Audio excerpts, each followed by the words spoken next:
이번 한 주간 하나님께 우리 삶을 의탁하고 맡겨드리는 기도와 또 하나님을 영화롭게 하는 믿음의 경주를 계속하게 해달라고 우리 자신을 맡기는 기도가 필요하겠습니다. 어제 함께 예배했던 믿음의 동역자들 생각하시고, 특별히 이번 주간에 이렇게 수술을 앞두고 계신 분들도 계시고, 이런 기도 제목 여러 제목을 주신 분들이 계세요. 어쨌든 모든 부분에서 하나님의 선하신 손길로 인도하시고 하나님을 기쁘시게 하는 그런 모든 삶의 과정들이 되게 해달라고 우리 자신들과 또 우리 다음 세대들, 어제 함께 주일을 구별했던 믿음의 예배자들을 축복하는 기도, 하나님 손에 맡기는 기도가 필요합니다. 두 번째 기도는 서로 건강을 위해서 기도하되, 이 장마 기간이라 밤에 잠을 잘 수가 없어요. 그렇죠? 너무 힘들어요. 그러니까 낮에 좀 자야 될 것 같습니다. 아무리 생각해도. 그래서 이런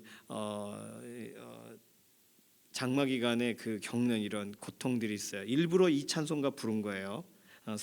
빈들의 마른 불같이 내리는 단비처럼 오히려 반가운 빗소리가 되고 우리의 삶을 차분하게 하고 새롭게 하고, 정말 성령의 단비처럼 이런 장마 기간이 오히려 기도해야 하는 기간이 되게, 하나님을 의지하고 바라보는 기간이 되게 해달라고. 오늘 특별히 이영선 권사님이 이 왼쪽 눈 백내장 수술을 하세요. 수술은 다 수술이죠. 얼마나 마음이 좀 그러시겠어요. 이영선 권사님 위해서 기도해 주시고, 김민주 권사님 아들이 오늘 면접이 있습니다. 그래서 위에서도 기도해 주시기를 바랍니다. 연약한 가운데 계신 교우분들, 특별히 김명래 장로님, 이혜신 권사님, 김숙자 권사님 위해서 기도해 주시고, 송복희 권사님, 또 안영란 권사님, 정경윤 집사님은 내일 수술을 하세요. 정경윤 집사님, 또 최현숙 권사님, 조성숙 성도님, 이신영 자매님 위해서 우리가 늘 이름 부르며 기도하는 믿음의 동역자들 위해서 기도해 주시기 바랍니다. 마지막 기도 제목은 다음 세대들 위해서, 이 우중의 학교를 가야 되잖아요. 자녀들 이번 한 주간도 건강하고 안전하고 평안하고 어제 말씀대로 믿음의 한 주간 살아가도록 다음 세대들을 축복하는 기도까지 해주시기 바랍니다. 이런 기도 제목으로 잠시 통성으로 기도합니다.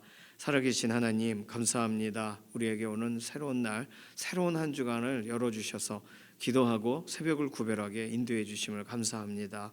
하나님, 우리의 인생 이번 한 주간 하나님 기뻐하시는 대로 사용하시기 원하고, 앞두고 있는 일들, 또 우리에게 해결되어야 될 일들 하나하나 하나님 손안에 의탁합니다. 하나님 선하신 손길로 인도하여 주시고, 맡겨드리고 의지할 때마다, 기도하고 기다릴 때마다, 사모하며 하나님을 바라볼 때마다 채우시는 역사로 함께 하심을 드러내 주시옵소서.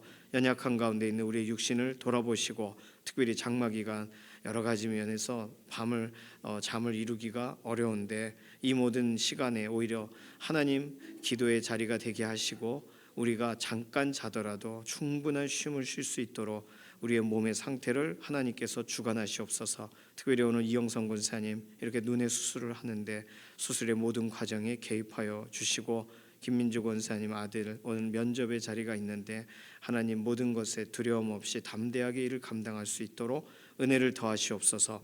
김명래 장로님, 이혜신 권사님, 김숙자 권사님 연약한 부분에 하나님 육신의 힘을 더하여 주시고, 안영란 권사님, 송복희 권사님, 정경윤 집사님, 최현숙 권사님 수술과 연관된 또 이런 병원 진료와 연관된 이후 완전한 회복을 더하여 주시고, 조성숙 성도님, 이신영 자매님 의사의 진단을 넘어 하나님의 완전케 하시는 회복의 역사를 보게 하여 주시옵소서. 우리의 자녀들 다음 세대들이 어저께 예배하고 결단한 기도대로 이번 한 주간 살아갈 수 있도록 하나님 붙드시고 새롭게 하시고, 학교의 모든 배움의 현장에 출입의 문제에서 하나님 이들을 붙드시고 이번 한 주간도 눈동자같이 지켜 보호하여 주시옵소서.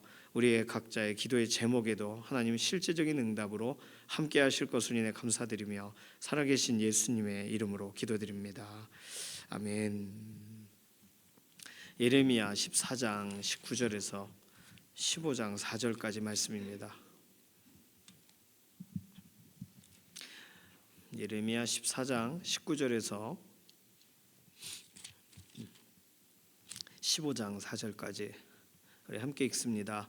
주께서 유다를 온전히 버리시나이까? 주의 심령이 시온을 싫어하시나이까? 어찌하여 우리를 치시고 치료하지 아니하시나이까? 우리가 평강을 바라도 좋은 것이 없고 치료받기를 기다리나 두려움만 보나이다. 여호와여, 우리의 악과 우리 조상의 죄악을 인정하나이다. 우리가 주께 범죄하였나이다. 주의 이름을 위하여 우리를 미워하지 마옵소서. 주의 영광의 보좌를 욕되게 마옵소서. 주께서 우리와 세우신 언약을 기억하시고 패하지 마옵소서. 이방인의 우상 가운데 능히 비를 내리게 할 자가 있나이까? 하늘이 능히 소나기를 내릴 수 있으리까? 우리 하나님 여호와여, 그리하는 자는 주가 아니시니까? 그러므로 우리가 주를 앙망하옵는 것은 주께서 이 모든 것을 만드셨음이니이다 하니라. 여호와께서 내게 이르시되 모세와 사무엘이 내 앞에 섰다 할지라도 내 마음은 이 백성을 향할 수 없나니 그들을 내 앞에서 쫓아내 보내라. 그들이 만일 내게 말하기를 우리가 어디로 나아가리요 하거든 너는 그들에게 이르기를 여호와께서 이와 같이 말씀하시니라. 죽을 자는 죽음으로 나아가고 칼을 받을 자는 칼로 나아가고 기근을 당할 자는 기근으로 나아가고 포로될 자는 포로됨으로 나아갈지니라 하셨다 하라. 여호와의 말씀이니라. 내가 그들을 네 가지로 벌하리니 곧 죽이는 칼과 찢는 개와 삼켜 멸하는 공중의 새와 땅의 짐승으로 할 것이며 유다 왕 히스기야의 아들 므낫세가 예루살렘에 행한 것으로 말미암아 내가 그들을 세계 여러 민족 가운데 흩으리라. 아멘. 자, 오늘 본문은 읽으신 것처럼 14장 19절에서 22절은 기도의 내용이 들어 있습니다. 그리고 이 기도의 응답으로 하나님께서 15장 1절에서 4절까지를 말씀하세요. 일반적으로 요즘 성경은 이 기도가 백성들이 한 기도가 아니겠는가, 그래서 성경에 백성이 주께 간구하다 이렇게 좀 표기를 해놨습니다. 그런데 일반적으로 학자들은요, 예레미야의 기도다 그렇게 봐요. 왜냐하면 이 정도 백성들이 기도를 했는데 하나님이 이 기도에 또 이 정도 수준의 기도를 백성들이 하고 있는데 하나님이 15장 1절에서 4절로 응답을 하신다는 것이 조금 이상하다는 거예요. 그러니까 하나님께 백성들이 회개하고 죄악을 인정하나이다 이랬으면 하나님이 반응이 다르셔야 되는데, 뭐 우리가 예레미야서를 쭉 읽고 있지만 예레미야 선지자가 대신 기도하고 통회하면서 기도하고 통감하면서 기도하고 있는데 하나님은 예레미야 선지자에게 기도의 끈은 놓지 않게 하시면서도 예레미야 선지자의 기도에 그대로 응답하지는 않으세요. 자, 이거 되게 중요한 얘기인데 아이가 잘못을 했어요. 그러면 그 아이가 죄송합니다라고 하면 그러면 그 어려움을 당한 상대방이 괜찮아, 다시는 그러지 마 이렇게 할 수 있습니다. 근데 아이는 그걸 안 하고 아이는 이렇게 딱 딴 먼 산 보고 있고 그 부모가 죄송합니다 그러면 합의가 안 돼요. 왜냐하면은 걔가 깨달아야죠. 그 아이가 죄송한 마음을 들어야죠. 잘못해놓고도 잘못하지 않았다라고 한다면 그거 어떻게 해요? 그 용서해주면 안 되는 거잖아요. 그래서 천종호 판사님인가 그분 그 청소년을 아주 그 잘 선도하시는 그분이 그 영상 같은 거 보면 절대 없어, 봐주는 거 없어 막 그럽니다. 법정에서 애들이 그제서야 막 울고 매달리고 우리 애는 그런 걸 할 애가 아니에요 이러는데 그 애는 그럴지 모르나 이 애가 당한 걸 당신의 아이가 당했다고 생각해 보시오. 딱 그러면 그러게 말입니다 이러고. 그러니까 부모는 자기 아이를 살리는 거 말고는 없어요. 그 상처를 당한 피해자에 대한 그런 관심은 없는 거예요. 아이가 합의를 안 해줍니다 아예. 그러니까 그런 거 보면서 똑바로 바르게 청소년들을 좀 바로 세워가는 그런 판사님, 믿는 분이죠 그분도. 자, 그러니까 백성들이 하나님 제 죄입니다 불쌍히 여겨주십시오. 그러면 하나님이 백성들에게 참 얘들이 이렇게 회개하는구나, 그래 오케이 이렇게 뭔가 하나님이 이 벌을 계획하신 것을 줄이시거나 네 대에는 아니고 네 자녀 대에서 이 일을 하마 이렇게 말씀하시거나 일반적으로 구약 성경에 악한 왕이었지만 아주 겸비했을 때 하나님이 그 지나가게 하세요. 아합에 대해서도 그러셨고 물론 아합의 끝은 좋지 않습니다만 그러니 하나님께서 충분히 받아들이실 수 있는 이해하실 수 있는 그러한 이 기도해야 될 대상의 회개와 완전한 회심에 대한 부분이 있어요. 자, 그런데 하나님은 지금 예레미야의 기도에 아니 안 돼. 복 주지 마. 복에 대해 기도하지 마. 나는 원하지 않아. 이런 식으로 얘기하세요. 그러면 우리는 내 문제도 아니고 대신 기도하고 있는데 하나님이 왜 기도를 안 받아주지 않으실까? 이런 딜레마에 서게 됩니다. 특히 우리를 기도하게 하신 분이 하나님인데 근데 안 들어주시는 것 같고 더 기도해라고 하시는 것 같고 그럴 때 중보 기도자의 앞서서 기도하는 사람의 그 기도의 자리가 쉽지가 않습니다. 그런데 그런 문제들에 관하여 예레미야 최근에 읽고 있는 본문은 굉장한 힌트를 우리에게 주고 있어요. 그러니까 본문을 읽는 동안 우리는 이 부분을 그냥 그런갑다 하고 지나가면 안 되고 또 그러시네? 또 안 들어주시네 기도를? 왜 그럴까? 그리고 예레미야는 죄가 없잖아. 근데 왜 그러실까? 하면서 궁금해하면서 본문을 계속 확인해 가야 돼요. 의도를 가지고 말씀하시는 거잖아요, 하나님이. 오늘 예레미야의 기도는 19절은 탄식이에요. 정말 시온을 싫어하시는 겁니까? 치료를 안 해주시려고 합니까? 탄식해요. 20절은 회개해요. 우리 악과 우리 조상의 죄악을 인정합니다. 우리가 주께 범죄했습니다. 자, 예레미야는 지금 우리라는 단어를 계속 쓰면서 저들이가 아니라 우리가 하고 다 짊어지고 기도한단 말이에요. 얼마나 이 기도자의 이 모습이 너무나도 하나님이 찾는 그 중보 기도자의 모습 아닙니까? 21절의 내용은 간구예요. 주의 이름을 위해서라도 우리를 미워하지 마세요. 언약을 기억하시고 패하지 마세요. 22절은 소망이에요. 그렇게 우상 가운데 누가 비를 내리게 할 수 있습니까?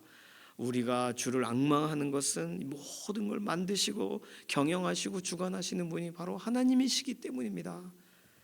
품고 있는 소망에 대해 아른단 말이에요.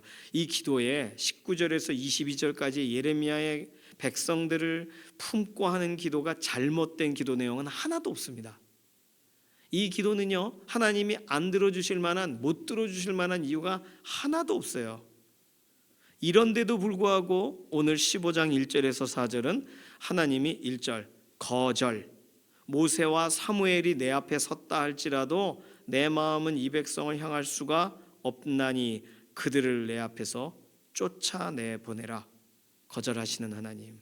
모세와 사무엘은 기도에 관해서는 대단한 사람들입니다.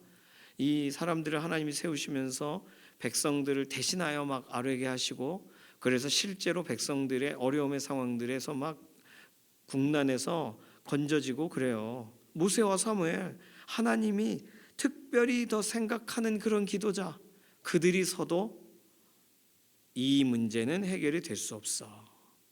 2절하고 3절 보시면 예고하세요. 칼로, 기근으로, 포로 잡혀가는 것으로, 좀 더 구체적으로 칼로, 야생 동물들로, 그렇게 유다를 완전히 다 그냥 찢는 개와 삼켜 멸하는 공중의 새와 땅의 짐승으로 할 것이다. 지금 하나님이 하실 수 있는 모든 그 충격의 말씀은 다 꺼내시는 것 같습니다.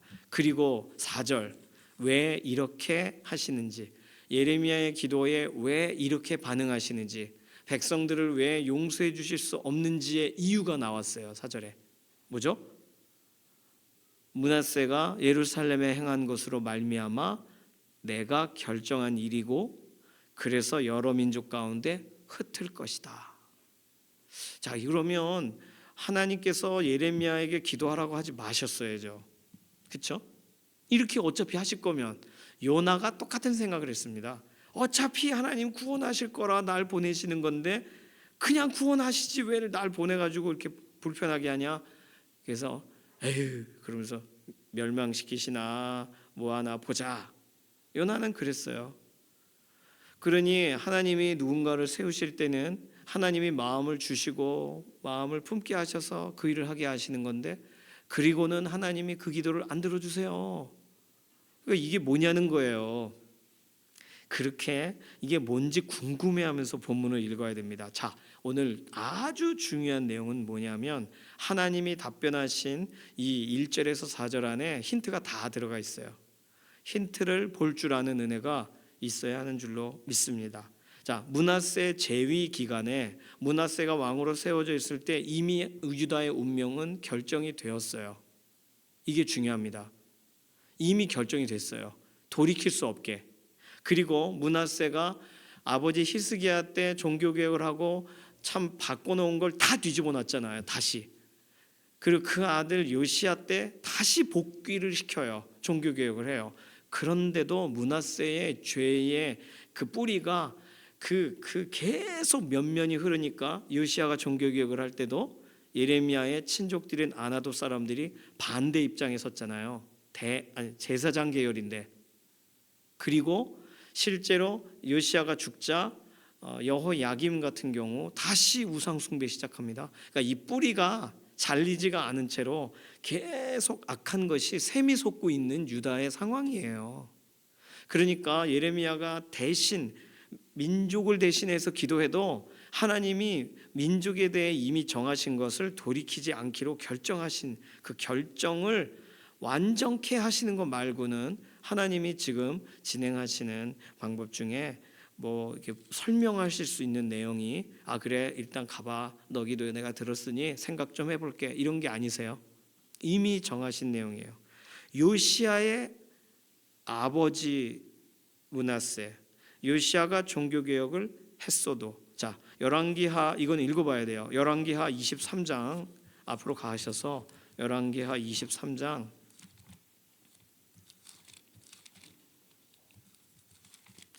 25절에서 27절, 열왕기하 23장 25절에서 27절. 25절은 우리가 잘 아는 구절입니다. 25절은 제가 읽을게요. 요시야와 같이 마음을 다하며 뜻을 다하며 힘을 다하여 모세의 모든 율법을 따라 여호와께로 돌이킨 왕은 요시야 전에도 없었고 후에도 그와 같은 자가 없었더라. 26, 27절을 함께 읽습니다. 그러나 여호와께서 유다를 향하여 내리신 그 크게 타오르는 진노를 돌이키지 아니하셨으니 이는 므낫세가 여호와를 경노하게 한 그 모든 경노 때문이라. 여호와께서 이르시되 내가 이스라엘을 물리친 것 같이 유다도 내 앞에서 물리치며 내가 택한 이 성 예루살렘과 내 이름을 거기에 두리라 한 이 성전을 버리리라 하셨더라. 요시야가 살아있는 동안에도 하나님은 이 마음을 돌이키질 않으세요. 나라 전체가 종교개혁에 동참하지 않아서 그런가? 그 문제하고 다른 거예요. 어떻게 보면 백성 전체가 통회하고 자복했으면 딜레이가 될 수는 있겠죠, 심판이. 그러나 어쨌든 요시야가 종교개혁을 하고 놀라운 일을 했지만 그러나 하나님은 타오르는 진노를 돌이키지 아니하셨으니 열왕기하 23장 26절에 있는 이 표현 그대로가 예레미야 때도 동일해요. 이미 결정하신 내용이에요. 큰 차이도 없습니다. 9절에 요시야가 종교개혁을 했지만 하나님은 멸망을 진행하세요. 그래서 오늘 예레미야가 또 간구하고 하나님이 안 돼, 또 간구하고 안 할 거야 이렇게 하시는 이 과정이 예레미야가 나중에 마지막 왕 시드기야가 세워졌을 때에도 오히려 하나님이 정하신 대로 이 모든 게 흘러간다는 것을 알고 오히려 담대하게 선언하게 되었다는 거예요. 바벨론에 저항하지 말고 하나님의 심판을 받아들이세요. 이 얘기를 예레미야가 시드기야 왕에게 했다는 거예요. 이유는 간단합니다. 예레미야가 생각할 때, 선지자가 생각할 때, 그리고 하나님이 세우신 중보기도자가 생각할 때 충분히 승산이 있는 어떤 바뀔 것이 가능하다고 생각하는 문제라면 왕이시여 기다리시오, 내가 기도하고 오겠소 이랬겠죠. 그런데 하나님은 정하셨으니 하나님의 이 끌려가게 하시는 것을 따라가시오. 아예 말한단 말이에요. 예레미야가 확실하게 되고 더 분명하게 되어집니다. 자, 그럼 오늘 본문을 예레미야 본문을 다시 보면 돌이킬 수 없는 것이 있어요. 돌이킬 수 없는 것은 무엇이죠? 하나님이 작정하신 것은 돌이킬 수 없어요. 노후된 건물은요, 우리가 예쁘게 잘 써도 무너지는 건 할 수 없는 거예요. 그러니까 리모델링이라는 걸 하는 거고 재건축이라는 걸 하는 거예요. 돌이킬 수 없는 것이 있습니다. 이거는 시간이 가면서 어차피 사그러드는 문제이기도 하고 실제적으로 점점 더 나아지고 점점 더 좋아지는 사람은 없어요. 점점 더 이렇게 성숙해지고 점점 더 숙성되어지는 영역이 분명히 있겠지만 죄에 대한 부분에 대해 점점 타협해 가거나 아니면 반대로 그 죄를 끊임없이 끊어가거나 양쪽에 무엇인가를 시도하며 살아가지만 그러나 이 우리의 인생 가운데 죄가 들어오는 것을 막 당연하게 이렇게 막아낼 수 있는 그런 자연적 시스템이 우리 몸에는 없어요. 우리가 피 흘기까지 싸워야 되는 거죠. 돌이킬 수 없는 것이 있습니다. 백성을 향하여 이스라엘을 향하여 이스라엘 북이스라엘을 내가 쳤던 것처럼 유다도 그대로 똑같이 할 것이다. 이것은요 몇백 년 동안 하나님이 작정하신 거예요. 돌이킬 수가 없습니다. 이 세상도 결국 멸망하게 될 것이고 이 세상에 있는 많은 사람들이 예수 그리스도와 상관없는 사람들은 지금은 함께 웃고 함께 교제하고 아직 기회가 있지만 주님 언제 오실지 우리 몰라요. 그러니까 우리는 오늘이라 일컫는 동안 말을 해야 되는 거예요. 우리 그래도 예수님 믿자. 우리 같이 교회 가자. 얘기해야 되는 거예요. 왜냐하면 하나님이 작정하신 것을 하나님의 그 작정을 그냥 아무것도 없는 걸로 하자 이러시는 분이 아니기 때문입니다. 그러니까 돌이킬 수 없는 영역은 하나님이 정하신 거 반대로 돌이킬 수 있는 게 있어요. 뭐죠? 그게 우리 자신입니다. 하나님은 돌이킬 수 없어요. 그러니까 소위 이런 속담이나 뭐 이런 격언이나 명언 중에 하늘은 스스로 돕는 자를 돕는다. 근데 그런 게 아니잖아요. 원래 그 명언의 의미가 그런 의미가 아니지 않습니까?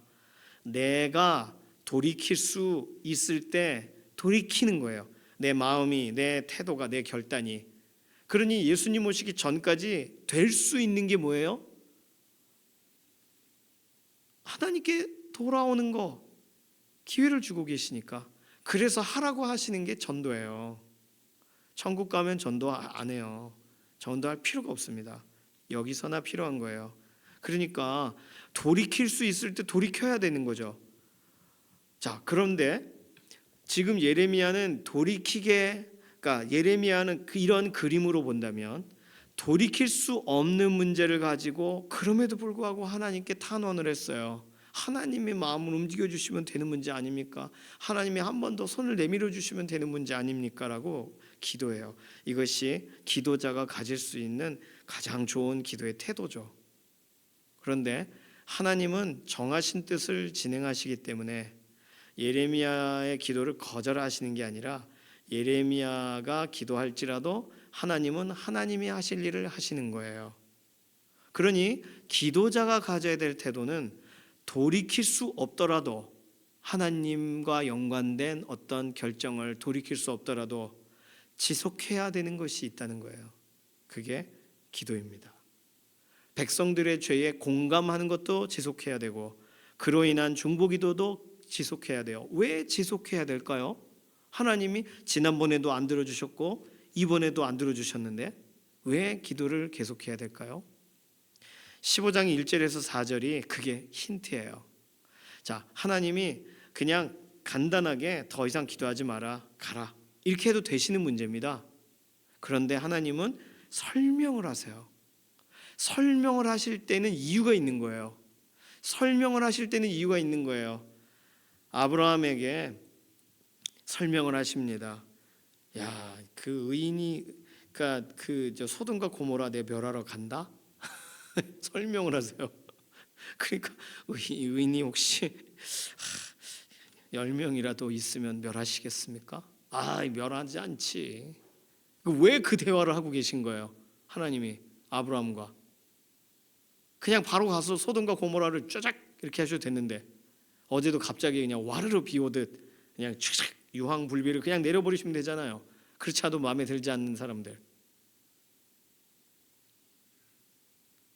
그러니까 하나님이 설명하실 때는 하나님 앞에 하나님이 그걸 원하시는 거예요. 자, 오늘 15장 1절 보세요.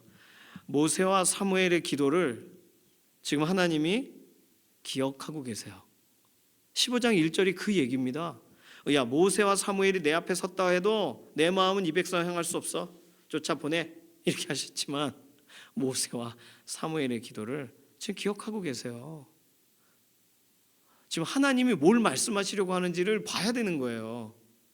두 번째, 2절. 그들이 만일 내게 말하기를 우리가 어디로 나아가리오 하거든 그들에게 야, 죽을 자는 죽음으로 가고 칼 받을 자는 칼로 가고 기근 당할 자는 기근으로 가라고 해라. 이렇게 말이 안 되는 얘기를 하라고 하세요. 지금 이걸 왜 설명해 주고 계시냐고요, 하나님이. 어차피 마음에 안 드는데.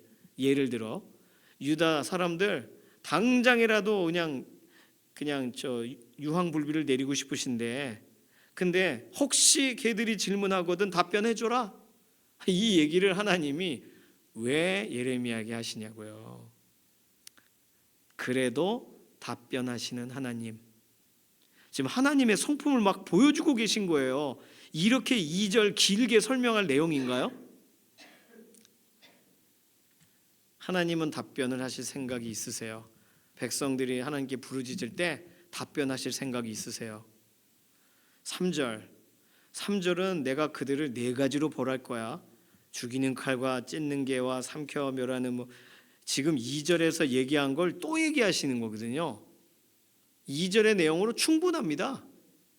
구체적으로 설명을 더 해줄까? 그리고 또 해주시는 거예요. 징계를 어떻게 할 것인지를 구체적으로 계획하셨다는 걸 말하시는 거예요, 지금. 근데 보세요. 관심 없는 사람에 대한 징계를 계획하나요? 자녀에 대해서 훈육의 기준을 가지고 야, 그렇게 하면 안 돼. 너 다시 그럼 너 나한테 이렇게 혼나 이렇게 말을 하지. 길거리에 지나가는 사람에게 그런 말을 하나요? 안 합니다. 관심이 없고 사랑하지 않는 사람에게는 그런 계획을 세우질 않아요.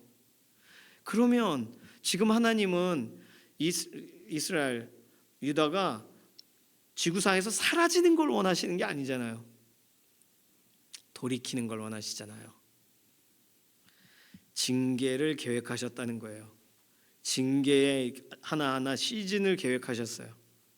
그리고 4절, 유다왕 히스기야의 아들 므낫세라고 해도 되는 말을 히스기야의 아들 므낫세가 그랬어요.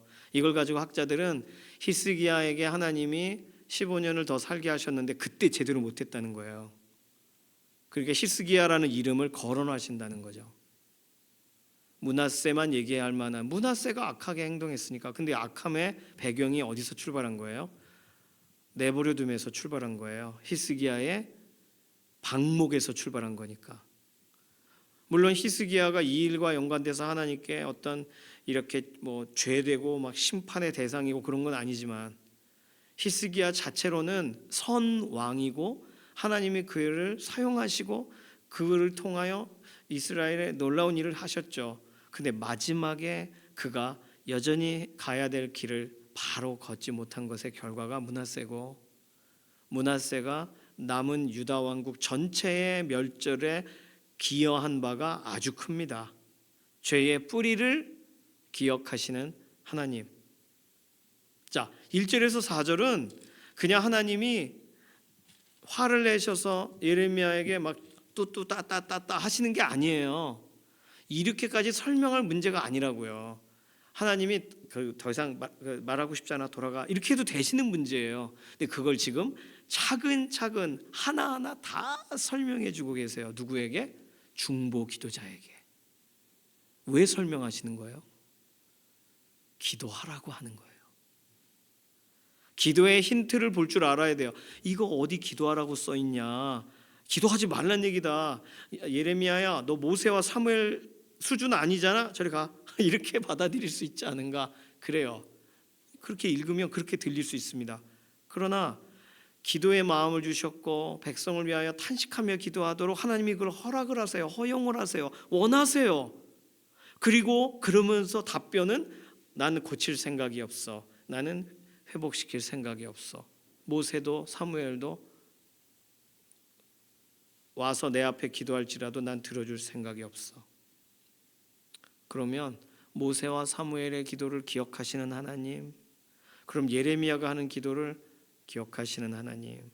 그래서 어떻게 보면 예레미야 선지자가 기도하게 하셔서 당장에 일어날 일들이 딜레이가 됐을 수도 있어요.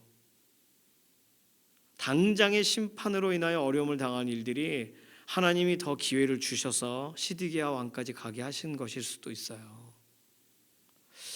오늘 우리는 기도자로서 기도의 열매가 맺히고 기쁨의 열매가 맺히고 기도의 결과를 보고 그것으로 인하여 우리가 이거야 기도의 간증을 가지고 우리는 하나님 앞에 정말 그런 기도자가 되고 싶다는 소망함 가지고 날 써주소서 할지 모르겠습니다.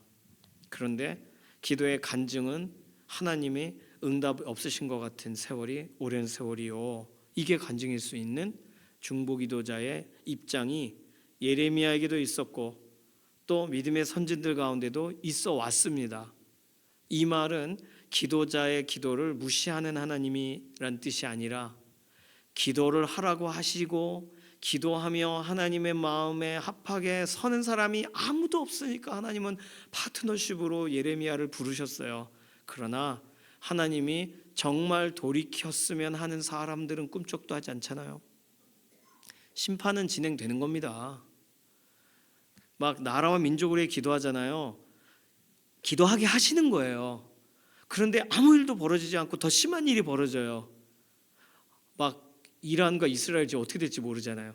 그러니까 이런 상황들이 나옵니다. 그러면 이게 기도하고 화해하고 이 모든 게 수포로 돌아가고 뭐 한 것이냐 하는데, 지금까지 했던 모든 노력과 손잡음과 기도의 함과 하나님 의지함과 이 모든 게 의미 없는 거였어요?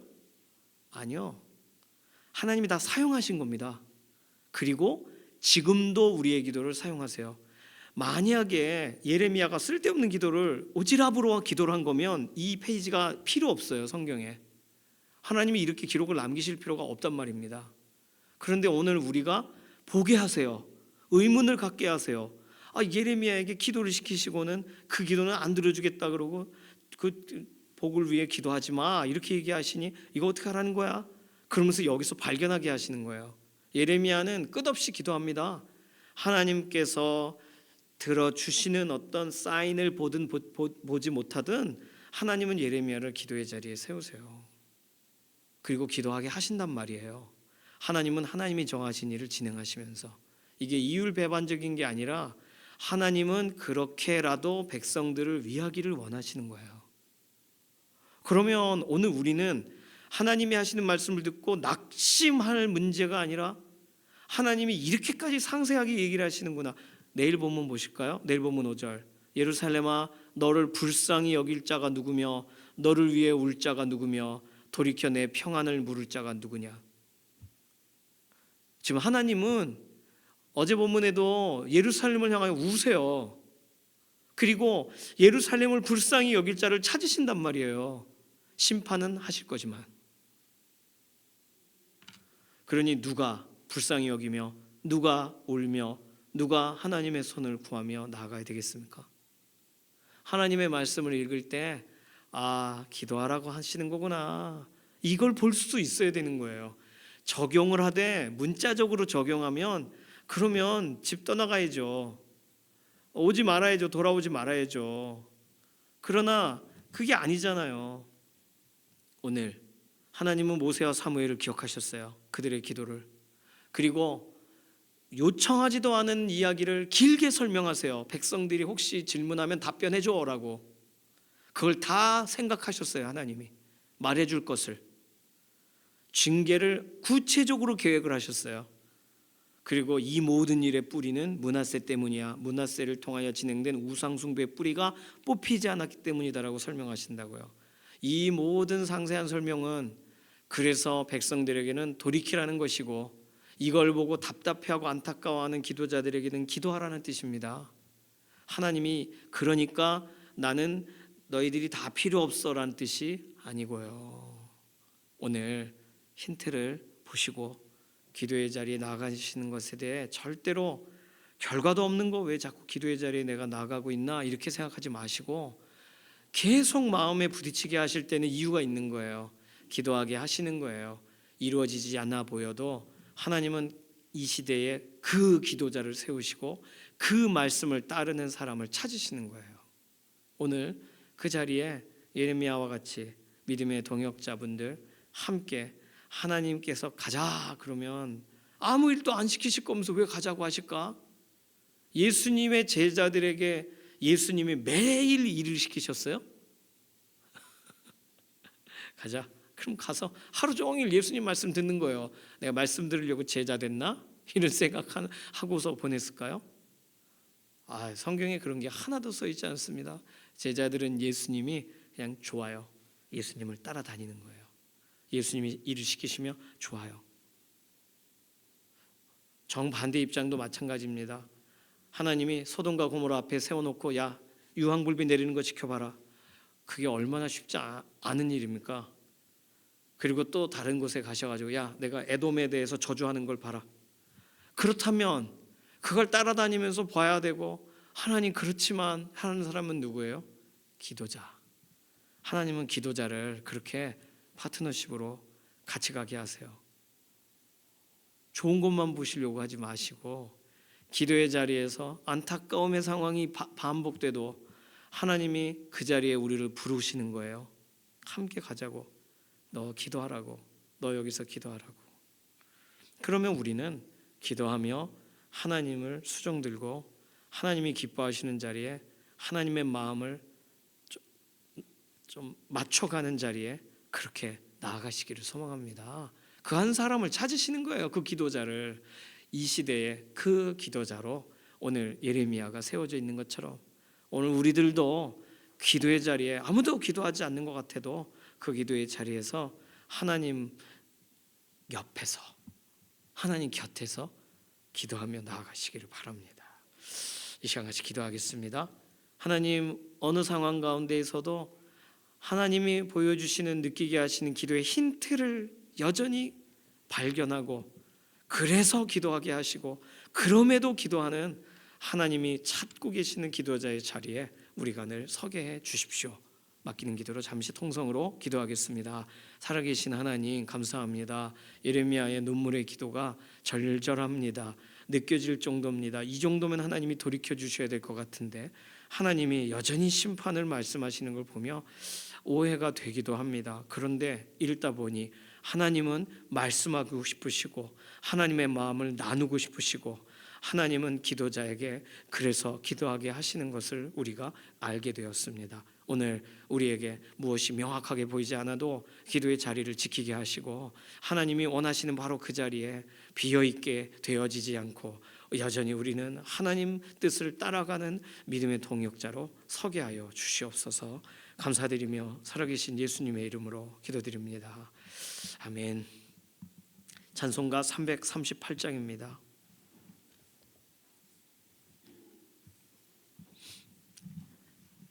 1절 4절 부르겠습니다. 내 주를 가까이 하게 함은 십자가 짐 같은 고생이나 내 일생 소원은 늘 찬송하면서 주께 더 나아가기 원합니다. 야곱이 잠 깨어 일어난 후 돌단을 쌓은 것 본받아서 숨질 때 되도록 늘 찬송하면서 주께 더 나아가기 원합니다.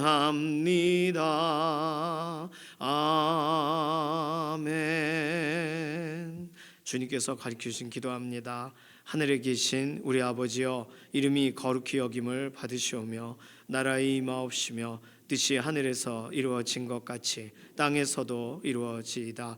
오늘날 우리에게 일용할 양식을 주옵시고 우리가 우리에게 죄 지은 자를 사하여 준 것 같이 우리 죄를 사하여 주옵시고 우리를 시험에 들게 하지 마옵시며 다만 악에서 구하옵소서. 나라와 권세와 영광이 아버지께 영원히 있사옵나이다. 아멘.